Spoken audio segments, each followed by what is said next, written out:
Corape informa, saludos cordiales, comentarles que dialogamos con el doctor Patricio Rivas, quien es docente de la Escuela de Seguridad y Defensa, acerca de lo que es una de las preguntas que estarán en la jornada del 16 de noviembre. Esto haciendo referencia a lo que son bases militares extranjeras, la posibilidad que retornen a nuestro país.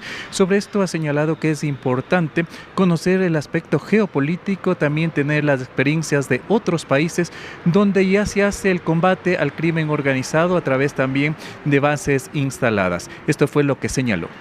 Mira, yo creo que desde un ángulo geopolítico, que es de donde nosotros analizamos los procesos, las políticas regionales, las correlaciones de fuerza a nivel latinoamericano y también mundial, es una decisión que se inscribe mucho en las políticas de ciertos gobiernos de América Latina, de incorporar una red de bases y estaciones dentro de un sistema de seguridad interna con alcance internacional que tiene que ser examinada desde dos ángulos: desde cuánto aporta efectivamente el tema de la seguridad en la lucha contra el delito transnacional, y ese es un ángulo en el cual los criterios policiales deben ser sumamente relevantes y la experiencia acumulada en la región. Y un segundo ángulo es cómo se sitúan los países que adoptan esa tesis. Te insisto, se está discutiendo en muchas partes esto, a nivel de lo que podría ser una geopolítica mundial. O sea, tiene dos vectores: el vector de seguridad en la lucha contra el delito internacional y el vector de geopolítica. Yo creo que lo fundamental no modifica esencialmente el cuadro en el corto plazo. Hay que tener datos de mediano y largo plazo para poder ver la evolución de este fenómeno. Por lo cual no considero que constituya, al final de cuentas, un desacierto desde ningún ángulo. Pero te insisto, en geopolítica hay que analizar los hechos en el tiempo. Hay países como Argentina, como Chile, como Perú que están discutiendo esto, otros países centroamericanos. Hay que ver la experiencia colombiana. En Colombia hay un gran debate respecto al impacto que ha tenido la presencia de base de Estados Unidos en ese país. Y hay que ver cuánto te aporta, porque al final, en una decisión que te va a dejar de muy distinta manera ubicado dentro de un cuadro geopolítico y dentro de un cuadro de seguridad policial a nivel global, cuáles son los riesgos y cuáles son los aportes, te insisto, en el mediano plazo. Pero volviendo a la pregunta y a la lógica de tu pregunta, no creo que altere los temas de soberanía desde ninguna perspectiva. Entonces, ¿fue prudente que el presidente convoque para que el pueblo ecuatoriano sea quien decida si retornan las bases militares, tomando en cuenta? La prudencia política es un tema muy complejo. O sea, el concepto de prudencia en política tiene que ser medido también en el tiempo. Yo no creo que se pueda de manera rápida llegar a una conclusión de que la decisión fue imprudente, porque la decisión se basa en una serie de datos, ¿no? La propuesta se basa en una serie de datos empíricos respecto al tema del delito transnacional, que es de lo que estamos hablando, ¿no? Y hay que ver cuáles son los resultados.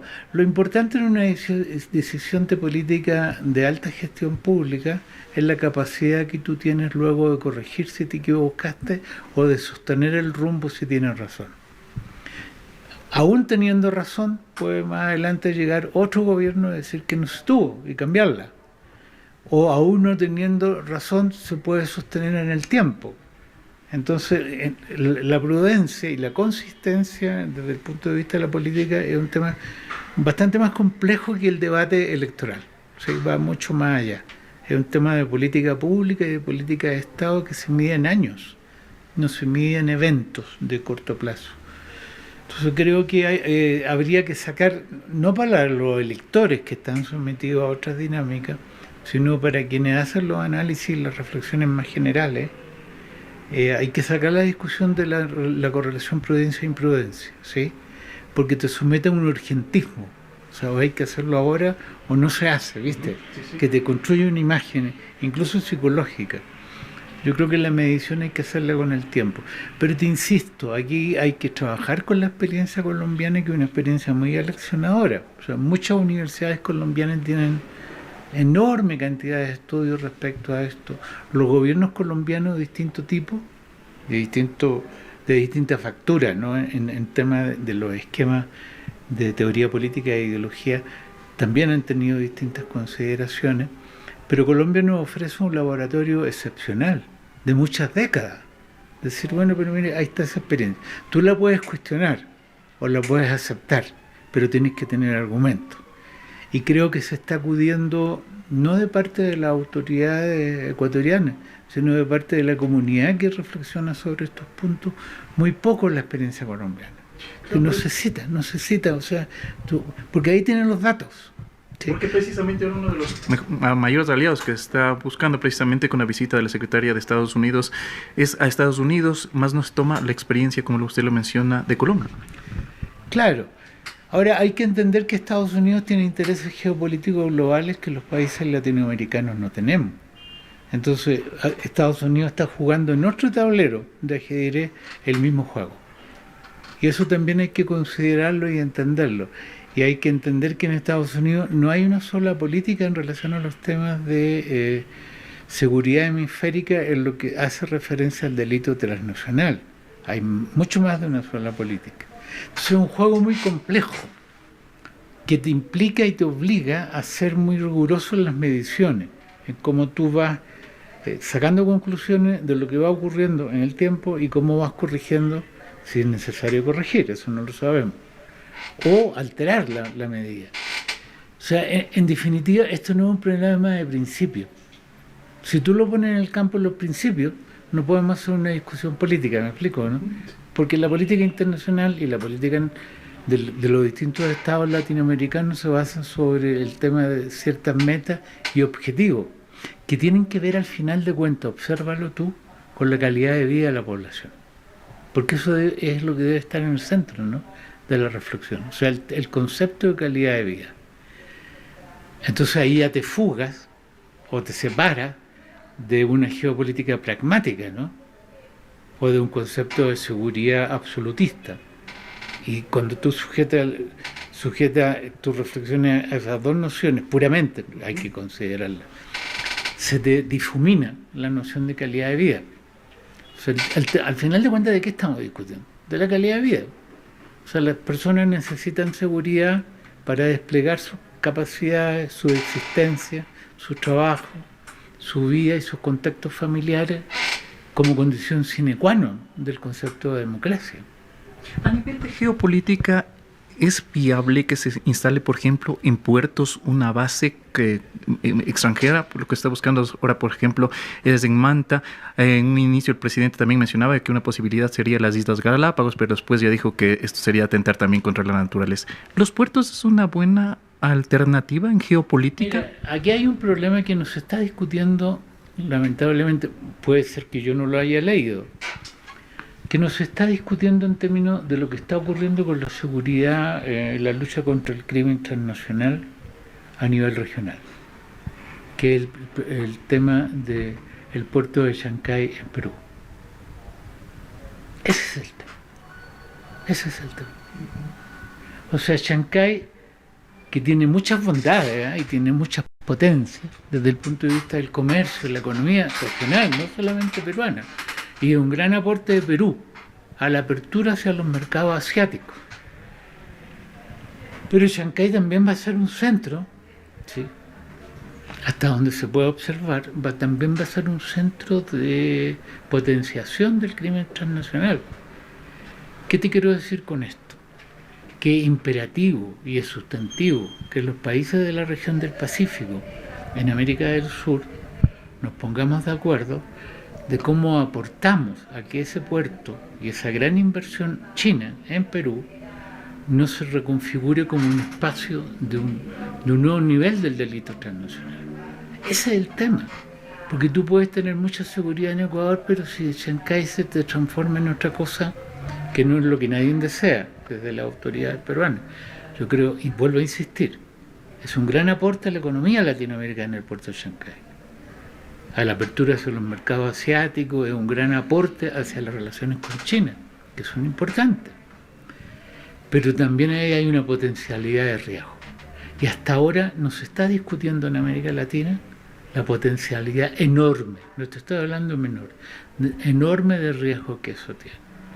Desde luego la seguridad sobre los puertos es una cosa que se viene haciendo desde fines del siglo XVIII. La pregunta que tendríamos que hacernos es, ¿ha resultado? Y si no ha resultado, como yo creo, es ¿por qué? Entonces, claro, los puertos y los aeropuertos tienen que estar en los modelos de seguridad, pero esto requiere una reflexión orgánica muy compleja, donde tiene que intervenir la Policía Nacional, las Fuerzas Armadas del Ecuador, los organismos de integración latinoamericanos, la Cancillería, el Ministerio de Economía, las autoridades del comercio. Te exige un modelo donde la noción de complejidad es el factotum que motoriza la política pública. Yo creo que es un paso adelante lo que se está haciendo y hay que ubicarlo a partir de la experiencia colombiana, como ya te señalé, pero ubicarlo dentro de un cuadro más global. El mundo de aquí a 2 años más, respecto al delito transnacional, va a ser un espacio bastante más complejo que el que ahora. Y nuestras prioridades pueden cambiar, no radicalmente, pero pueden cambiar sustantivamente.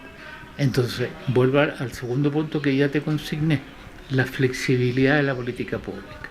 Porque la política pública es política de Estado. Tiene que durar 10, 20, 30, 40, 50 años, ¿no? Ahora el gobierno ha insistido que, por ejemplo, al tener estas bases militares extranjeras, se reduciría también la inseguridad. ¿Es parte también de este imaginario colectivo de una geopolítica, de una política adecuada para la comunidad? O sea, en principio el tener el monopolio legítimo de la violencia, como argumentó alguna vez Max Weber, es un instrumento fundamental de una política pública. ¿Qué es lo que caracteriza a un Estado? Entre otras cosas, que tiene el monopolio legítimo de la violencia, ¿ya? O sea, en teoría sí, pero te vuelvo a insistir, yo creo que el gobierno enfatiza bien en ese punto, ¿sí? Yo no tendría óbice a esa línea argumental. Lo que te vuelvo a insistir es cuál es la experiencia colombiana, cuál es la experiencia peruana. En Perú hay una política pública de seguridad que es bien interesante, con mucha experiencia acumulada. ¿Cuál es la experiencia chilena respecto a ese punto? La mexicana, donde la frontera norte de México está enormemente controlada, ¿sí? ¿Cuál es la experiencia? O sea, ¿qué conclusiones de decisiones sacamos de ahí? Yo creo que el gobierno enfatiza bien, propone bien el tema. Lo importante, te digo, es cómo se inscribe esto en un cuadro más general, donde la noción de complejidad de la política pública en un mundo en rápida transformación debe ser una variable del análisis. Estamos escuchando al doctor Patricio Rivas, quien es docente de la Escuela de Seguridad y Defensa, haciendo referencia a lo que será esta pregunta que consta el 16 de noviembre sobre el retorno de bases militares a nuestro país. Con esto le invitamos a seguir junto a Corape Digital TV.